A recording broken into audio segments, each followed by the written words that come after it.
তার সঙ্গে সাক্ষাৎ করেছি এবং আমাদের দলের চেয়ারম্যান মাননীয় নওশাদ সিদ্দিকীর সঙ্গে ওনার বাবার আমরা কথাও বলিয়েছি।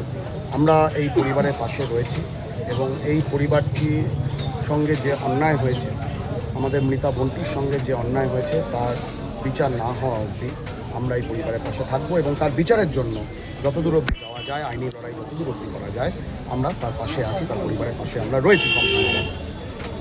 এই যে ঘটনাটা পরশুদিন থেকে জানা হলো এবং এখনো পর্যন্ত এই ঘটনার মেন অ্যাকিউজড সহ 3 জন অ্যারেস্ট হয়েছে, সবটা মিলিয়ে মিশিয়ে কী বলবেন? অ্যারেস্ট হয়েছে, আজকে মেন অ্যাকিউজড অ্যারেস্ট হয়েছে। আমি যখন আসছিলাম বারুইপুরে আমি খবর পেলাম। দুর্ভাগ্যজনক বিষয় হচ্ছে এটাই যে যদি সঠিক সময় প্রশাসনের কাছে যখন অভিযোগ গিয়েছিল, সেই সঠিক সময়ে যদি হচ্ছে প্রশাসন সঠিক কড়া পদক্ষেপ গ্রহণ করতেন, তাহলে এই বিষয়টা এতদূর গড়াতো না।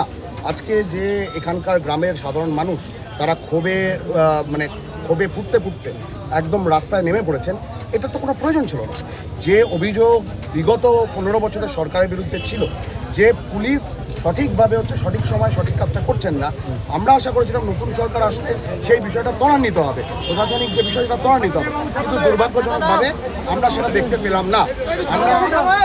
আমরা আশা করব যে এই পুরো বিষয়টা এটা যেন যা হয়ে গেছে, প্রশাসন আগামী দিনে যেন সঠিক পদক্ষেপ নেয়, কড়া পদক্ষেপ নেয় এবং আরজি করে যেরকম আমরা দেখছি যে এই ঘটনা গত 2 বছর ধরে ঝুলছে, ঘটনার কোনো নির্দিষ্ট গতি পাচ্ছে না তদন্তের, এক্ষেত্রে যেন তা না হয়, তদন্ত যেন সঠিকভাবে হয় এই আশা আমরা করি।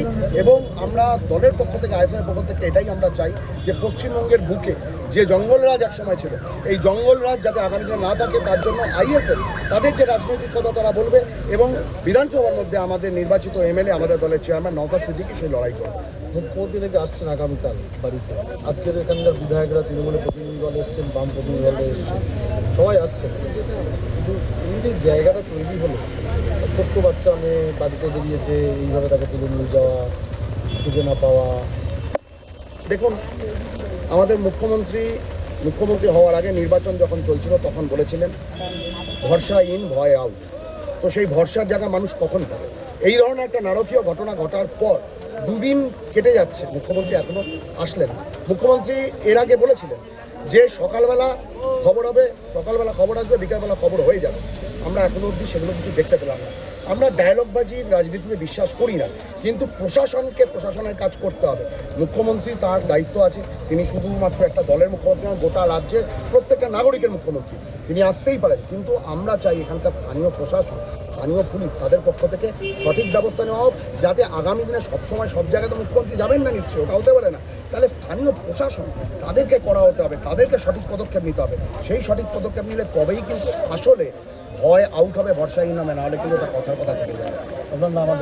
Anirban Talapatra, Indian secular front, দক্ষিণ 24 পরগনা জেলার সদস্য, যাদবপুর লোকসভার অবস্থান।